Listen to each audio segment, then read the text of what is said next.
name's Scott Arszewski. You can call me voodooKobra. And this is a journey through the ecosystem of PHP frameworks.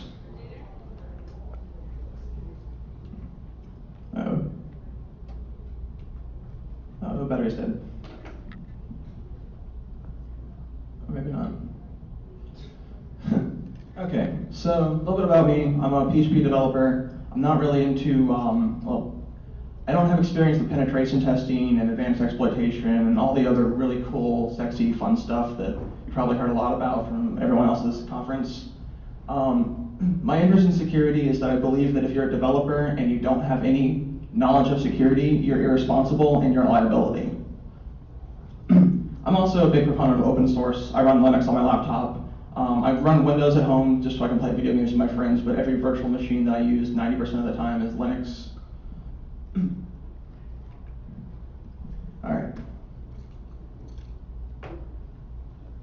So what is a framework? Well, a framework is a library, usually standardized classes and stuff. It's meant to get applications off the ground really quickly without having to reinvent the wheel 100 times. Obviously, things like database abstraction, you probably only want to write that library once.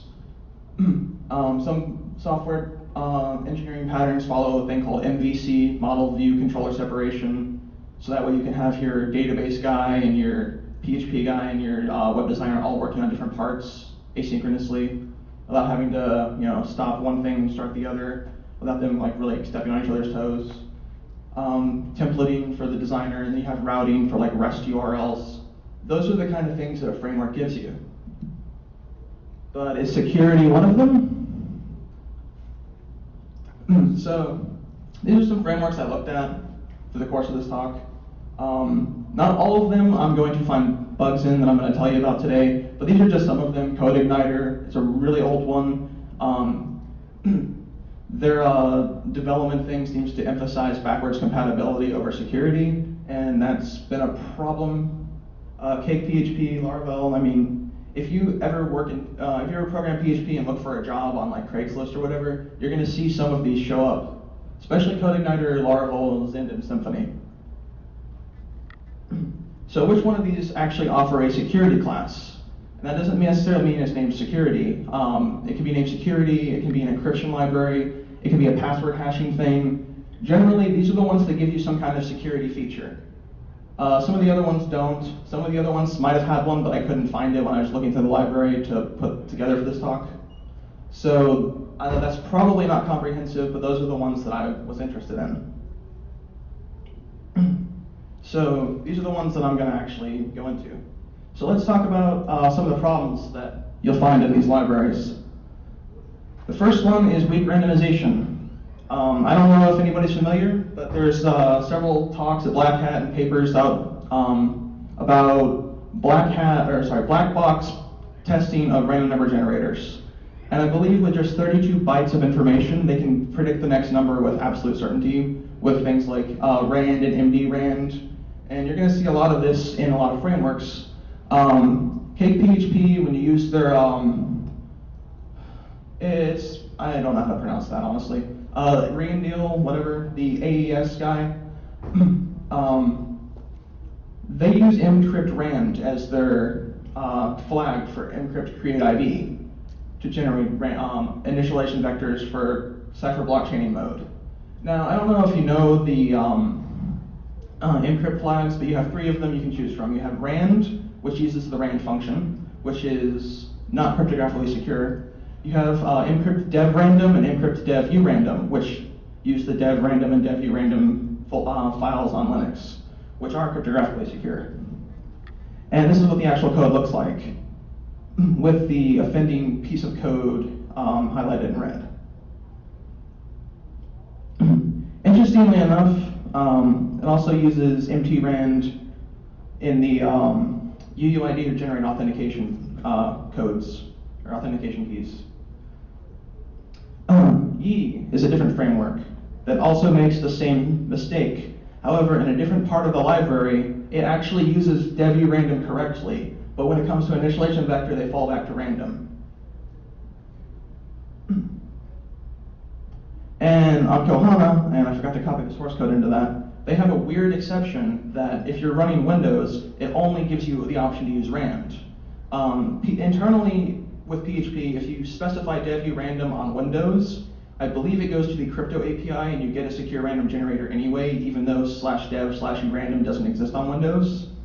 So doing this is just a really, really bad decision. Not that I really know anybody who runs PHP on Windows. All right, so poor cryptographic design. Generally, when you design a cryptographic library, you want to use the standards that have been tested and vetted by cryptographers. The reason for that is that cryptography is not hacking. Cryptography is mathematics and engineering. It can be fun to roll out your own code that does something really cool and share it, with your friends. But if you're going to put it in something people are supposed to use in production for their websites and for businesses, you're going to want to follow the standards that have been hammered on by the experts. So CakePHP's cipher uses a combination of srand with a constant seed and the rand function, and uses it like a stream cipher. It actually XORs the bytes with the plain text. There's another weird thing in CodeIgniter where they have a thing called XOR encode, which is extremely similar. There's also some other problems with CodeIgniter. Their getKey function, instead of a randomly generated key or anything like that, it just does an MD5 hash and outputs hexadecimal as a key, whereas you're going to want, a binary value. So that's really stupid. I reported that to it. They also have a weird thing called add cipher noise to try to stop against attacks like Beast and whatnot that attack the cipher blockchaining weaknesses. It's really sketchy. I haven't really analyzed if it will work or not, but just gut feeling tells me it wouldn't. And we addressed, me and a friend of mine in Canada and a couple other people addressed these problems on their GitHub, and they have a new library that's completely replacing this one in 3.0. The problem is they are dragging their feet on releasing 3.0. Go figure. And then Yi, once again, framework-based security manager. That's a typo, it should be capital S. By default, the class defaults to DES encryption, which, as anybody who's heard of EFF's deep crack back in the 90s will know that that's not adequate for anything. And once again, it falls back to a hex-encoded MD5 hash if you don't specify a key when you call it. Now here's the more interesting thing. This is a problem I can't just say is in a handful of frameworks. It's not necessarily a feature you might run into. It might not even be enabled. But there is a problem with poor session design in several frameworks. I found in CodeIgniter and Kohana. I also found it in the leaked source code for PHP-Fox, which I don't know if that was legitimate, but somebody uploaded a PHP-Fox with modules to GitHub, and I looked at it and found that they did the same thing. So this is my understanding of what motivated them to do this, and I'll show you the mistake in a second. I believe they wanted to keep track of session state in a way that didn't involve the file system. So if you have like a multicast environment, or you have like a bunch of cloud servers, and something goes wrong with one, you switch the users to the other, you'd want to be able to not have to everybody log back in, or if temp gets wiped because of a reboot, and somebody was on 5 minutes ago, then they click, it doesn't log them out. Because by default, PHP stores session state in a temp folder. That's what I suspect the motivation was. The problem with that is, as you'll see in a second, it stores everything in a cookie. Now, two things are bad about that. One, cookies are limited to 4 kilobytes of data. So you're really cutting yourself off at the ankles if you need to do anything fancy. The other thing is that cookies are completely controlled by the user. You can change the cookies, you can send false cookies with every request. And they recognized that, so they decided they were going to authenticate it with a hash of the message being the default cookie or serialization of all the session data, and a key, usually stored in configuration. And they usually just append it together as the hash, which, from my understanding, leads to weird things like length extension attacks. But that's not the avenue I went. So let's take a look at CodeIgniters. This is the actual code to verify the MD5 hash of a session variable from the cookie. Now, does anybody see a bug here? Vulnerability.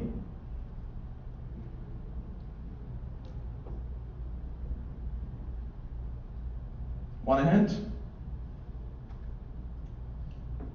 They're comparing it using the not equals equals feature, which, yeah, that might seem fine, but there's a weird quirk with comparison operators in C, PHP, probably every other programming language. And that's that it will start with the first byte and keep going until it finds one that doesn't match the two strings and immediately return. Now, that might not sound like a big deal. That might actually sound like an optimization, something to be desired.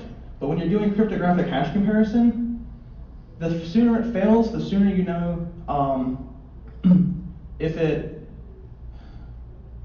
you know how far down the hash you got correct. And this leads to something called a remote timing attack. And how it works like this. You start at, let's say, 0, and you keep trying until you go through F, and you keep doing it, and you see which one takes longer to fail. And then you assume that one's correct, and you keep moving down. And you keep doing that until you have a hash together. And it looks something like this. 0 all the way down fails immediately. But then D800 takes a little bit longer. And then this one's slightly slower to fail. And then you keep going, and you get your hash.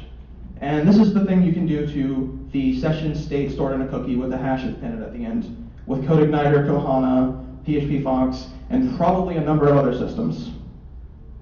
Now, if you're going to do a timing attack, you have to know one thing: it's very noisy. You're sending lots of requests in order to see which one takes longer. This is not something you can just, start Metasploit, run this payload, and have a shell immediately. On the other hand, compared to hash cracking, it's very fast. You don't need to know the key. You just have to know what message you want to send, and then play around with the values until you get one that works. It's like the movie, The Hollywood Stereotype of Steve Cracking, where you listen to see which one actually, oh, I heard the click, I heard the thing.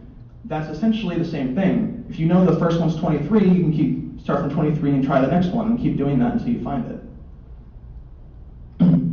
And just on some back-of-the-envelope calculations, if you wanted to break an MD5 hash, Kohana, for reference, uses SHA-1, so it'll take 20% longer. If you only are able to send 10 samples a second, but you wanted 100 samples for each byte or for each hexit, depending on however you wanted to cut that, it would take you about 22 minutes of running this in order to brute force it. Now, that's 100 samples. You probably could get away with a lot less. It might take a lot more. It depends on the environment you're working in. So the takeaway, many frameworks offer security as a feature. People who actually use this to develop applications are going to depend on these features in their applications. And unfortunately, they're often very unreliable. For people who are actually framework developers, these problems are fixable. I've actually submitted pull requests to a lot of these problems. Not all of them, but they're coming. And finally, use the source loop. If you want to use a framework, check the source code, see if it does everything correctly. And that's all I have. Any questions? Yeah. I have a question about the timing attack you just described. Yeah. Is it microseconds, the difference? When you try to, figure out the actual hash. Can you go a little bit more into depth with it? Yeah. You might actually. Because it's just a string comparison, right? Yeah. The actual MD5, because the return has already happened from the MD5, right? So it's just the actual computation of the hash has already happened. Yeah, this isn't an attack on the hash operation. This is an attack on the string comparison between the hash and the what is calculating from what you're passing it and what it expects it to pass. Right. And the other thing is that there's no actual failure when this happens. It just happens kind of transparently. It just destroys the cookie and says, hey, generate a new one. The timing difference is going to be, it's going to be microseconds. It's not going to be like a 10 millisecond difference for each character, because hash operations are extremely fast. That's why you need a lot of samples to actually detect it. But that depends on your environment. If you got two virtual machines next to each other, 100 might work. If you're an internet site somewhere out in like Russia, where you might have anywhere from 70 to 1,000 milliseconds latency, that's going to take a lot longer. There was actually I think it was it DEF CON or DerbyCon? There was a talk about remote timing attacks. I think it was last year. I don't have a reference to that on here, but Crap.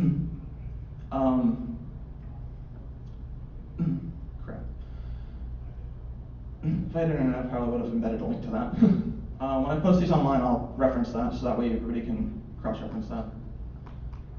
Any other questions? There was originally a demo plan, but there was a lot of complications, not having internet. Tried to hook it to Raspberry Pi, and it was just not working.